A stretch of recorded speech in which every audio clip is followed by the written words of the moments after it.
مہربانی اللہ کے رحم کو محدود کر دے، گھیرا ڈال دے، نہیں، سمندر کی جھاگ سے بھی زیادہ جو گناہ ہیں اللہ تعالیٰ کے رحم کرم کے ایک قطرے کے سامنے اس طرح ہے جس طرح ایک پورے سمندر کے سامنے خطو شاہزاد کے تنکا۔ یہ اس کا فضل اور کرم ہے کہ اللہ تعالیٰ نے یہ توفیق بخشی ہے۔ بدنصیبی سے ان لوگوں کی ہے جو اس کی بارگاہ میں توبہ نہیں کرتے، جو اس کی بارگاہ میں فخر سے چلتے ہیں، جو گناہوں کی طرف نہیں دیکھتے اور توبہ نہیں کرتے، بس وہ جو ہیں وہ ذلیل اور خوار ہوئے۔ نبی پاک صلی اللہ علیہ وسلم سفر میں تشریف لے جا رہے تھے تو دیکھا کہ کوئی قافلہ وہاں بیٹھا ہوا دور، ایک آدمی کو بھیجا، جاؤ دیکھو یہ کون لگ گیا، تو انہوں نے کہا کہ یہ سارے مسلمان ہیں۔ نبی پاک صلی اللہ علیہ وسلم بھی وہاں تشریف لے گئے تو دیکھا ایک عورت ہانڈی چڑھا کر کچھ پکا رہی ہے اور اس کے نیچے سے آگ کے شعلے نکل رہے ہیں، تو جدھر وہ بچے اس کے ہوتے ہیں بچوں کو ادھر بچاتی ہے ادھر بچاتی ہے، پاس اس کے بیٹھے ہوئے۔ تو اس عورت نے حضور صلی اللہ علیہ وسلم کہ یا رسول اللہ آپ اللہ کے رسول ہیں؟ فرمایا ہاں میں اللہ کا رسول ہوں۔ آپ یہ فرماتے ہیں کہ اللہ تعالیٰ اپنی مخلوق بہت مہربان ہے؟ کہا کہ ہاں بالکل اللہ کا فرمان ہے اللہ۔ تو عرض کی کہ پھر وہ اپنے بندوق کو اس آگ میں کس طرح جلائے گا؟ تو نبی پاک صلی اللہ علیہ وسلم نے سر مبارک نیچا کر دیا اور روتے رہے۔ رونے کے بعد آخر فرمایا کہ یہ صرف وہ بدنصیب ہوں گے جو اس کے سامنے معافی نہیں مانگیں گے۔ من قال لا الہ الا اللہ محمد رسول اللہ فقد دخل الجنہ، جو شخص سچے دل سے یہ کہے گا کہ اللہ بغیر کوئی معبود نہیں، اللہ اس کے رسول ہیں، وہ جنت میں ضرور جائے گا۔ اللہ کو یاد کرنے والوں خوش نصیبوں جن کو اللہ نے توفیق دی کہ صرف اللہ کی یاد کے لیے آئے ہو، اپنے ضروری کاموں کو چھوڑ کر آئے ہو، یہ یقین رکھو کہ اللہ تعالیٰ کا تم پر بہت بڑا احسان، بہت بڑی مہربانی۔ اسی لیے میں نے کہا کہ لاکھوں کروڑوں اربوں شکریہ ہیں اس بارگاہ میں کہ جس نے ہمیں یہ توفیق عطا فرمائی۔ لیکن یاد رکھو یہ توفیق کس کو ملتی ہے؟ یہ توفیق اسی کو ملتی ہے جو اللہ کے رسول سے نسبت قائم کرتا ہے، جس نسبت کے اس کے دل و دماغ منور ہو جاتے ہیں اور جس پر شیطان تسلط نہیں جما سکتا۔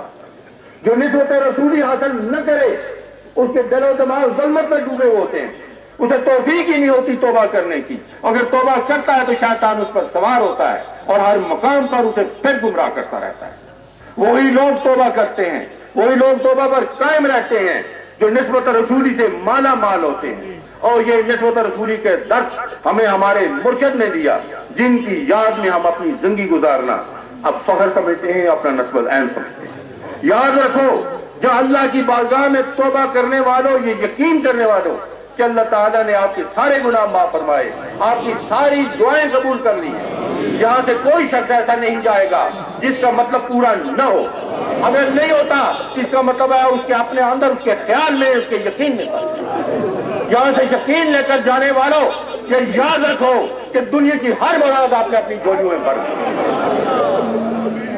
اب دعا کرو کہ اللہ تعالیٰ اپنی ذات پاک کی طرف، اپنی پاک کلام قرآن مجید کی طرف، اپنے پیارے حبیب حضرت محمد مصطفیٰ صلی اللہ علیہ وسلم کی طرف ہم کو گزشتہ گناہوں کی معافی عطا فرمائے، ہماری توبہ اپنی جناب میں قبول فرمائے، ہمارے دل کی تاریکی دور بآفر کرتا نور معرفت سے ہماری قلوب کو منور فرمائے، ہماری موت، ہماری حیات، ہماری جان، ہمارا مال، ہماری اولاد، ہر چیز اپنی رضا کی ہم کو اپنی جناب سے اپنی ہی بندگی، اپنے پیارے حبیب کی غلامی عطا فرمائے، ہمیں زندہ بھی نسبت رسولی میں رکھے، اور جب یہاں سے رخصت ہوں تو نسبت رسول سے مال رخصت ہوں۔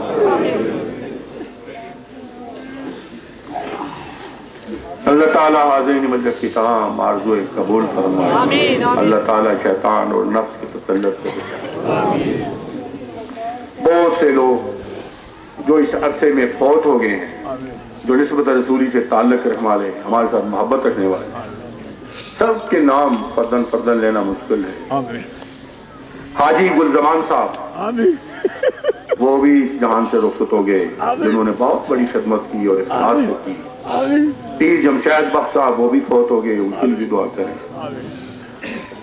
حاجی صفدر صاحب کے والد صاحب فوت ہو گئے، ان کے لیے دعا کریں، اور دو مائیں بھی فوت ہو گئی ہیں، دوسرے لوگ بھی فوت ہوئے، سب کے لیے دعا کریں، اللہ تعالیٰ سب کو جنت الفردوس عطا فرمائے۔ خادمین لنگر جنہوں نے دن رات، جس طرح میں نے پہلے کہا، جانی اور مالی خدمت اپنی طاقت سے بڑھ کر کی، اللہ تعالیٰ ان کی خدمت سے بڑھ کر انہیں عنایت فرمائے۔